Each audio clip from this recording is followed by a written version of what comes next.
De comment fonctionne un Beretta 92, inventé par Carlo Beretta en 1975. Carlo Beretta se tient dans l'atelier de Gardone Valtrompia, alors que la lumière printanière filtre à travers les hautes fenêtres pour éclairer un établi en acier. Devant lui repose la carcasse d'un pistolet dont la glissière a été retirée, révélant un canon exposé et un ressort de rappel visible à travers une ouverture qui allait définir toute une génération d'armes de poing. Nous sommes en 1975. Les nations de l'OTAN entament de discrètes discussions sur la standardisation des munitions. Les forces italiennes utilisent le M1951, un modèle fiable mais vieillissant. Et Beretta, un nom de famille indissociable des dispositifs de protection depuis 5 siècles, doit répondre à une question qui n'a pas de solution purement mécanique. Comment intégrer la confiance au cœur du métal? Le prototype face à lui semble inachevé. Là où d'autres modèles de service présentent des glissières fermées, lisses, complètes, visuellement continues, ce design dévoile son architecture interne. Une découpe rectangulaire court sur toute la longueur de la surface supérieure de la glissière, exposant le canon de la culasse jusqu'à la bouche. Dans la pièce voisine, les ingénieurs débattent pour savoir si cette transparence sera perçue comme une force ou une vulnérabilité. Les commissions d'approvisionnement préfèrent les silhouettes familières. Elles font confiance à ce qui ressemble à ce qu'elles connaissent déjà. Mais Carlo sait une chose qu'ils ignorent encore: la physique de la masse en mouvement alternatif. À chaque activation, la glissière doit reculer contre la tension du ressort, extraire l'élément utilisé, armer le mécanisme, puis revenir vers l'avant pour loger une nouvelle unité. Plus cette glissière est lourde, plus l'énergie de recul est transférée vers la main de l'utilisateur. Plus le recul est fort, plus la récupération entre chaque cycle est lente. Et plus la récupération est lente, moins l'équipement est contrôlable en conditions de fonctionnement rapide. La découpe retire le métal là où il n'est pas structurellement nécessaire. Moins de masse, moins d'inertie, plus de contrôle. Il fait glisser un pied à coulisse le long du bloc de verrouillage, un composant pas plus grand qu'un domino, et pourtant le cœur de tout le système opérationnel. Cette petite pièce d'acier, pivotant sur une goupille à travers la carcasse, déterminera si le canon et la glissière se séparent au moment précis. Trop tôt, et la pression interne endommagera l'ensemble. Trop tard, et le mécanisme s'épuisera jusqu'à la rupture. Les spécifications de tolérance qu'il a rédigées exigent une précision d'usinage habituellement réservée aux composants aérospatiaux. Certains collègues pensent qu'il complexifie inutilement un problème simple. Carlo pose son outil et remonte la glissière sur la carcasse. Le mécanisme cycle avec fluidité, le canon et la glissière bougeant à l'unisson, puis se séparant, avant de se réunir à nouveau. Cela fonctionne sur l'établi. Mais un dispositif qui fonctionne dans des conditions contrôlées ne signifie rien. Le véritable test viendra quand la boue, le sable, les températures extrêmes et les cadences d'utilisation intensive tenteront de briser ce que la précision a bâti. Et avant tout cela, il doit convaincre les institutions que ce qui semble non conventionnel est, en réalité, inévitable. Si des récits comme celui-ci vous aident à voir comment l'ingénierie a discrètement façonné l'histoire, dites-nous en commentaire ce qui vous a surpris jusqu'ici. Et restez avec nous pour le prochain chapitre. Carlo Beretta est né avec une certitude. Les dispositifs de défense étaient l'affaire de la famille, non pas un choix à faire, mais un héritage à porter. Son arrière-arrière-grand-père Bartolomeo a fondé la manufacture Beretta en 1526. Fournissant des fûts d'arquebuse à la République de Venise. Au moment où Carlo fut en âge de comprendre la production de l'usine, Beretta avait survécu à 4 siècles de conflits, de révolutions technologiques et d'effondrements de marché. La survie, apprit-il tôt, exigeait de savoir quand préserver la tradition et quand l'écarter. Sa formation formelle suivit le modèle européen, études d'ingénierie à l'université, apprentissage dans les ateliers familiaux, puis prise de responsabilité progressive dans la conception. Mais 1975 présentait un défi unique. Le marché mondial se consolidait autour de la standardisation. Les États membres de l'OTAN adoptaient la cartouche 9,19 mm Parabellum comme munition de service commune. Tout fabricant espérant obtenir des contrats officiels avait besoin de designs compatibles avec cette spécification, capable de réussir des essais évaluant non seulement la précision, mais aussi la durabilité dans des conditions qu'aucune armée seule ne pourrait reproduire. Le M1951, le modèle de service actuel de Beretta, avait bien servi l'Italie depuis son adoption. Son système de culasse verrouillé, utilisant un bloc de verrouillage tombant similaire au Walther P38, était mécaniquement sain. Mais il appartenait à une philosophie de conception antérieure, privilégiant la production immédiate de l'après-conflit plutôt que les marges de performance à long terme. Carlo avait accès aux rapports d'incidents des armureries, des blocs de verrouillage s'usant prématurément, des ressorts perdant leur tension, des carcasses se fissurant près des rails de la glissière après un service prolongé. Ce n'étaient pas des défaillances catastrophiques, mais des inefficacités chroniques qui incitaient les responsables des achats à regarder ailleurs. La pression n'était pas seulement commerciale, elle était générationnelle. La génération de son père avait reconstruit l'entreprise après la Seconde Guerre mondiale, naviguant entre les pénuries de matériaux et le poids moral des époques passées. La tâche de Carlo était différente.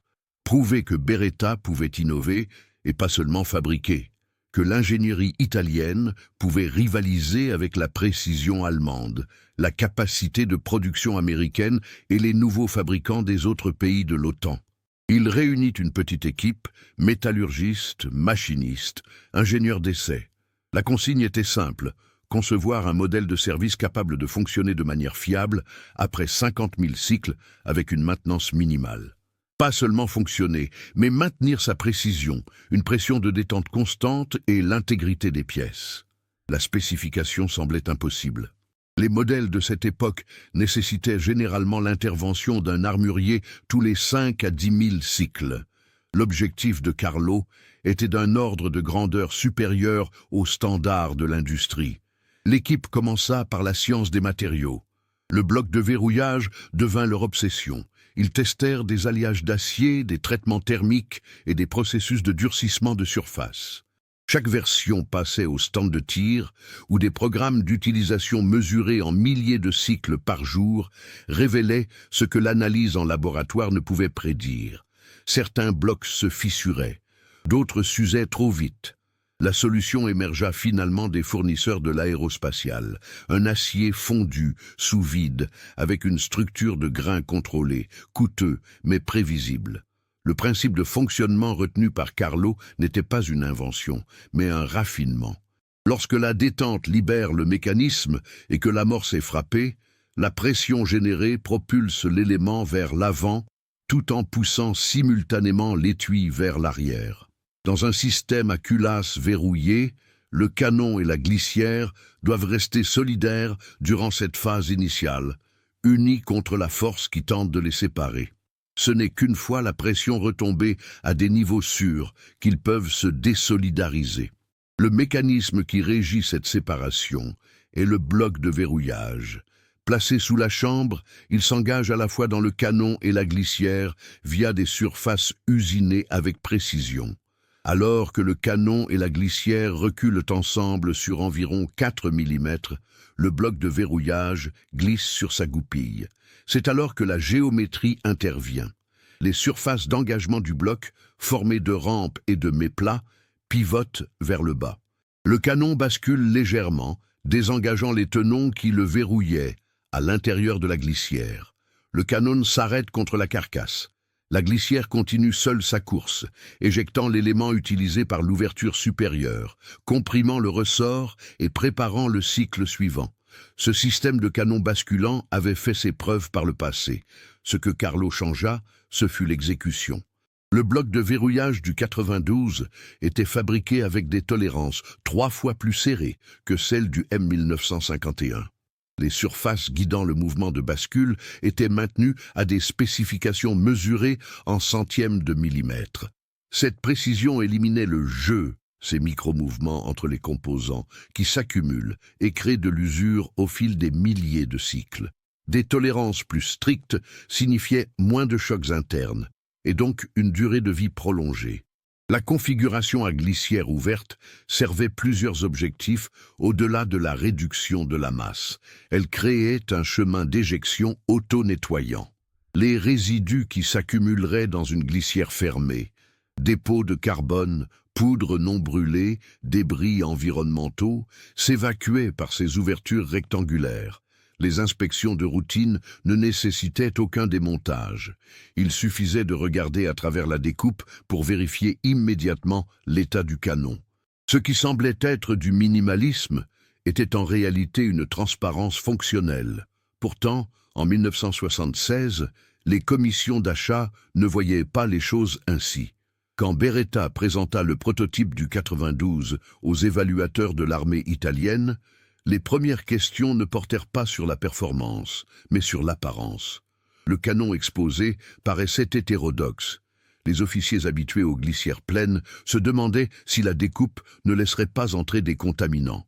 Un évaluateur suggéra même que le design semblait incomplet, comme si une plaque de protection avait été oubliée. Carlo répondit non par des arguments, mais par des démonstrations. Le protocole de test était simple. Utiliser l'objet, l'immerger dans la boue, l'utiliser à nouveau, puis dans le sable, puis dans un mélange des deux. Enfin, enchaîner les cycles sans aucun nettoyage, 500, 1000, 2000 fois. Le 92 continua de fonctionner. Les concurrents à glissière fermée commencèrent à subir des incidents d'éjection à mesure que les résidus s'accumulaient. Ce sommet ouvert, perçu comme une faiblesse, devint un avantage que les conceptions traditionnelles ne pouvaient égaler. Pensez-vous que ce choix de design était inévitable ou un pari risqué à l'époque? Partagez votre avis en commentaire et transmettez cette histoire à quelqu'un qui aime comprendre comment les choses fonctionnent réellement. La phase d'essai révéla ce que les spécifications seules ne pouvaient prédire. Beretta construisit 30 prototypes de pré-production et les distribua à des centres de test, des académies de police et des organismes d'évaluation indépendants. Chaque exemplaire possédait un numéro de série et un carnet de bord. Les utilisateurs notaient le nombre de cycles, les dysfonctionnements, les conditions environnementales et leurs impressions subjectives sur le contrôle et l'ergonomie. Les données revenaient à Gardone Val Trompia par lots hebdomadaires. Une tendance émergea. Le bloc de verrouillage, malgré ses matériaux de pointe et son usinage de précision, montrait des signes d'usure après environ 15 000 cycles. Ce n'était pas une rupture. Le mécanisme fonctionnait toujours, mais une dégradation mesurable des surfaces d'engagement. L'équipe de Carlo analysa les composants au microscope. Les dommages n'étaient ni des fractures, ni des déformations, mais de l'érosion. Le lent effritement des couches moléculaires, là où l'acier frottait contre l'acier sous forte pression. La solution vint d'une direction inattendue. Un métallurgiste suggéra un revêtement au phosphate, un traitement de surface plus couramment utilisé pour la résistance à la corrosion que pour la prévention de l'usure. Le revêtement lui-même était d'une finesse microscopique, presque immesurable, mais il modifiait les caractéristiques de friction entre le bloc de verrouillage et ses surfaces de contact. Les blocs ainsi traités montrèrent une usure nettement réduite. L'amélioration, bien que subtile, était concrète. La durée de vie utile passait de 15 000 à environ 30 000 cycles avant qu'un remplacement ne soit conseillé. Cette modification illustrait parfaitement la philosophie de Carlo, une optimisation incrémentale plutôt qu'un changement révolutionnaire. Le 92 n'introduisait pas un nouveau système d'exploitation. Il affinait un système existant par la science des matériaux et le contrôle rigoureux des tolérances. L'innovation ne nécessitait pas de réinventer les principes, mais de comprendre quelles variables, légèrement modifiées, produisaient des gains de performance disproportionnés. Le système de détente à double action apporta une autre couche d'acceptation institutionnelle. Le premier déclenchement pouvait se faire avec le mécanisme au repos, nécessitant une pression longue et délibérée, environ 5 kg de force, qui armait et relâchait le système simultanément. Cela permettait aux utilisateurs de porter l'équipement prêt à l'emploi tout en limitant les risques d'activation accidentelle. Les activations suivantes passaient en mode simple action, le mécanisme étant préarmé par le cycle de la glissière, ne nécessitant plus qu'une pression légère. Cette dualité permettait au 92 de s'adapter à différentes doctrines sans nécessité de variantes distinctes. L'Italie adopta officiellement la série Beretta 92 en 1976. La France suivit 2 ans plus tard, le produisant sous licence sous le nom de PAMAS G1, avec des modifications mineures sur l'angle de la poignée et les finitions. Mais la validation qui allait transformer ce succès européen en standard mondial ne viendrait que 9 ans plus tard, suivant les méandres bureaucratiques des cycles d'approvisionnement. Carlo le savait. Il n'avait pas seulement construit un objet, mais une plateforme, une architecture capable d'accepter des modifications et des accessoires tout en préservant son intégrité mécanique fondamentale. Les essais menés par les autorités américaines en 1984-1985 soumirent les designs concurrents à des protocoles d'évaluation proches de tests de destruction. Les exigences demandaient des équipements capables de fonctionner durant 9000 cycles sans rupture de pièces, de maintenir une précision stricte à 25 mètres après une exposition à des températures allant de -40 à +50 degrés Celsius, et de rester opérationnel après immersion dans la boue et le sable. Beretta soumit le 92F, une variante affinée intégrant les leçons de 8 années de service en Europe. Les modifications étaient subtiles, panneaux de poignée améliorés, boutons d'éjection de chargeur déplacés, interface glissière-carcasse renforcée, mais elles répondaient à chaque remarque notée dans les rapports de terrain. Les exemplaires arrivèrent au centre d'essai d'Aberdeen, dans le Maryland, marqués de simples codes numériques pour garantir l'impartialité des évaluateurs. Ce qui suivit fut une destruction systématique déguisée en évaluation. Les protocoles faisaient passer les objets par des chambres climatiques, puis sur les stands de tir, puis de nouveau sous des stress environnementaux. Des glissières se fracturèrent, des carcasses se fissurèrent chez certains concurrents, mais les échantillons du Beretta 92F continuèrent de fonctionner. Même quand les rails montraient des signes de fatigue, la précision restait au rendez-vous. Et lorsque les ressorts s'affaiblissaient après des milliers de cycles rapides, leur remplacement restaurait les performances d'origine, validant ainsi l'interchangeabilité des pièces en conditions réelles. La décision, annoncée en 1985, fut à la fois technique et politique. Le Beretta 92F fut désigné sous le code M9 et sélectionné comme équipement standard pour toutes les forces armées des États-Unis. Les fabricants américains protestèrent.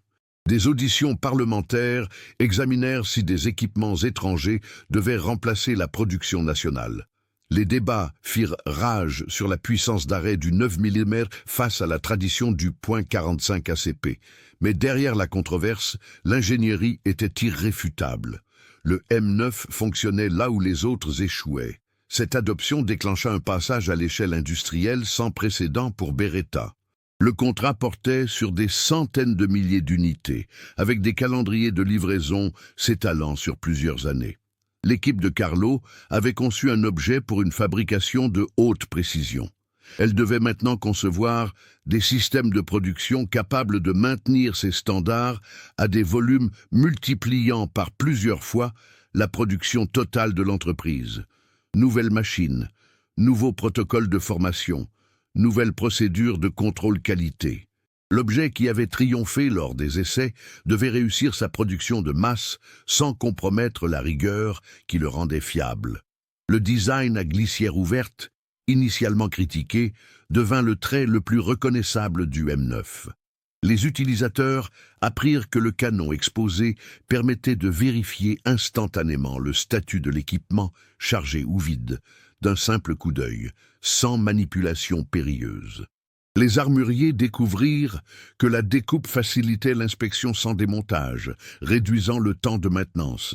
Ce qui semblait non conventionnel en 1975 était devenu la norme en 1990. Le 92 ne s'était pas contenté d'entrer en service. Il avait redéfini l'apparence des équipements professionnels. Carlo Beretta quitta la conception active au début des années 1990, observant le M9 se déployer partout où les forces internationales opéraient. L'objet apparut dans des contextes qu'il n'avait jamais imaginés lors des sessions de 1975. Des environnements désertiques dépassant les spécifications de test, des navires où la corrosion saline défiait chaque surface métallique, des centres d'entraînement où de nouvelles recrues apprenaient non seulement à l'utiliser, mais à faire confiance aux mécanismes entre leurs mains. La plateforme 92 évolua. Modèle équipé de rails pour accessoires, version compacte pour la discrétion ou modification spéciale pour les opérations spécifiques. Mais le design de base, ce canon exposé, ce bloc de verrouillage tombant, cette détente à double action, resta inchangé. Les arsenaux du monde entier l'adoptèrent non pas par obligation, mais parce qu'une fois que les utilisateurs et les armuriers avaient goûté à la fiabilité du système, ils le réclamaient spécifiquement. Italie, France, Brésil, Chili, plus de 90 pays intégrèrent le 92 dans leur structure par des accords de licence ou des contrats directs. L'objet que Carlo avait dessiné pour des essais italiens devint l'un des modèles les plus largement distribués de l'histoire moderne. L'influence de ce design s'étendit au-delà de sa propre adoption. Les fabricants concurrents étudièrent la philosophie d'ingénierie du 92. L'accent mis sur les marges de fiabilité, concevoir des composants pour qu'ils dépassent les spécifications plutôt que de simplement les atteindre, devint une pratique courante dans l'industrie. La compréhension qu'un équipement de service doit gagner la confiance par sa transparence changea la manière dont les nouveautés étaient présentées aux commissions.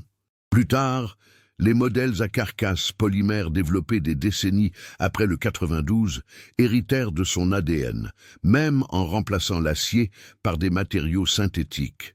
Ils privilégièrent la fiabilité et acceptèrent le système de verrouillage éprouvé par Beretta. L'ultime curiosité de Carlo, celle qui définit toute son approche, était de savoir si l'ingénierie pouvait être à la fois rigoureuse et visible. Un équipement pouvait-il révéler son fonctionnement tout en inspirant une totale confiance? La réponse est inscrite dans les centaines de milliers d'exemplaires en service à travers le monde. La transparence n'était pas une faiblesse, c'était une clarté. La découpe rectangulaire qui semblait inachevée sur les prototypes de 1975 devint la signature par laquelle une génération entière reconnut la fiabilité. On pouvait voir comment cela fonctionnait. On pouvait vérifier que cela fonctionnait. Et parce que c'était visible, on pouvait s'y fier. Le Beretta 92 a prouvé que la confiance ne se construit pas sur le mystère, mais sur une performance constante, une précision mesurable et des choix de conception privilégiant la fonction sur la tradition. Carlo n'a pas inventé un système d'exploitation révolutionnaire, il en a affiné un existant avec un tel soin qu'il est devenu l'étalon par lequel les autres sont mesurés.